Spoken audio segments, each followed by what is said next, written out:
Divorce act है, Hindu succession act है, उसको पूरा लागू कर दिया आपने गुजरात के हर समुदाय के ऊपर सिवाय शेड्यूल्ड ट्राइब्स के ऊपर, जो गुजरात में करीब कितना 16% के करीब उनका 16% है ना शेड्यूल्ड ट्राइब, 16% के करीब उनका पॉपुलेशन है। तो यूनिफॉर्म कैसा हुआ बताइए? वो यूनिफॉर्म नहीं है। दूसरा ये है कि आपने उसको प्रोटेक्शन दे दिया कि जिसका कस्टम एंड यूसेज होगा, यूसीसी उस पर अप्लाई नहीं होगा। अब बाज कस्टम यूसेज गुजरात में है, नौत्रो है और फूलहार है, उनको प्रोटेक्शन मिल जाएगा। और अफेक्टेड पार्टी कौन है? मुसलमान है।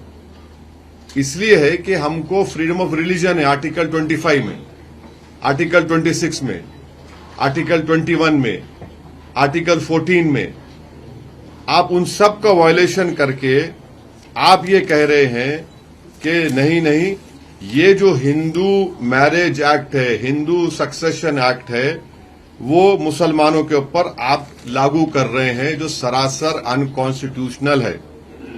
और ये बताइए कि कैसे, और फिर आपने उसमें एक और सेक्शन बना दिया कि 16% पॉपुलेशन है ट्राइबल का।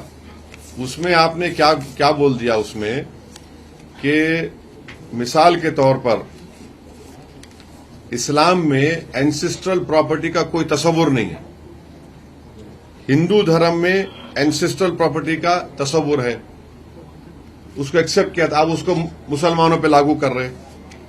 चौथी बात यह है कि को पार्सनर प्रॉपर्टी में आपने बोल दिया कि चाइल्ड इन वूम, आपने डिवोर्स का मसला बना दिया कि नहीं, अब तलाक होगा ही नहीं, खुला भी नहीं होगा, मुबारात भी नहीं होंगे। अब किसी का शादी खत्म करना है मुसलमान को तो उसको एडल्ट्री प्रूफ करना पड़ेगा, फिर उसको 6 महीने जुडिशियल सेपरेशन, फिर आपको एक्सेप्शनल सर्कमस्टेंसेस कोर्ट को दिखाना पड़ेगा। ये सब जो है ये हिंदू धर्म का हिस्सा है, इसको आप हम पे क्यों लगा रहे हैं? आप हिंदू धर्म का कानून आप हिंदू धर्म के मानने वालों पे लगाइए, बहुत अच्छा है। ये यूनिफॉर्म कहां है ये? और मैं किसी धर्म की चीजों को क्यों मानूंगा मैं? ये तो मेरा आर्टिकल 25 का ग्रेव वायलेशन है। अच्छा, फिर आप बोलते कि लिव इन रिलेशनशिप हो सकता है, माने शादी का तो आपको शादी नहीं करके ऐसा ही किसी के साथ रहेगा, तो कहां गए मॉरल्स आरएसएस बीजेपी वालों के?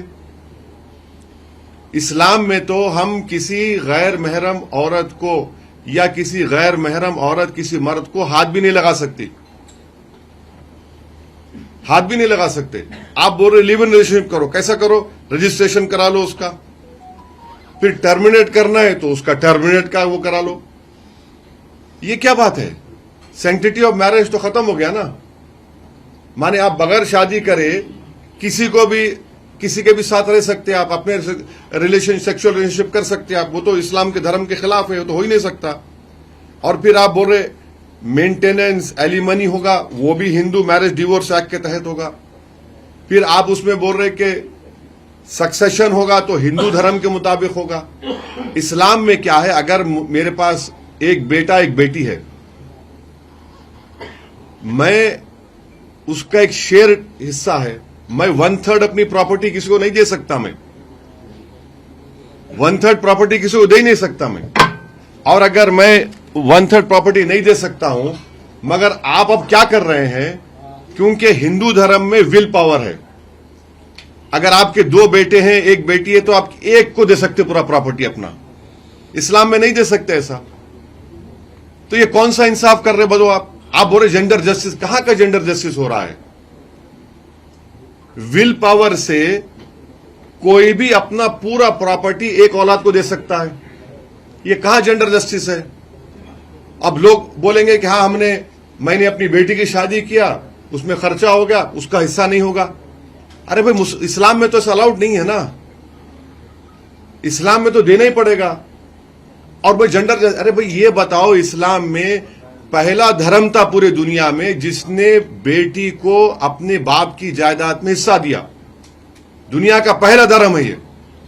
कोई धर्म ऐसा नहीं बोलता जो इस्लाम धर्म बोला। अब बोलते ने बेटी को आधा नहीं मिलता। अरे बेटी को बाप की जायदाद में भी हिस्सा मिलता है, शौहर की जायदाद में भी हिस्सा मिलता है, अगर भाई का नहीं रहा उसमें भी मिलता। माने देयर आर 32 वेज वेर इन, माने उससे ज्यादा भी है जो महिला को हिस्सा मिलता है। आपने विल पावर लिख दिया, तो विल पावर के जरिए से तो आपने तो सबका नुकसान कर दिया। अब कहां जेंडर जस्टिस होगा बताइए? जेंडर जस्टिस होगा ही नहीं।